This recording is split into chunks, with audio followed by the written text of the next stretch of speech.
red thei mang an lung ngai ni le sil le pen chuan cham chang po i kamang ang au ro lo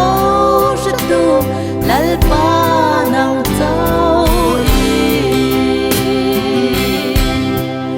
o lal pa min mangai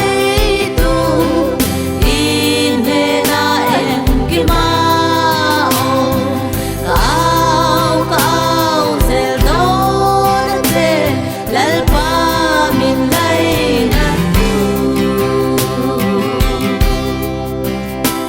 katak sa harsat na lo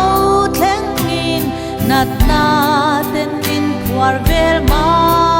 se awak na wal atang ei chuan ti dam min ka om ta o lal pa min mangai tu in ne na en ki ma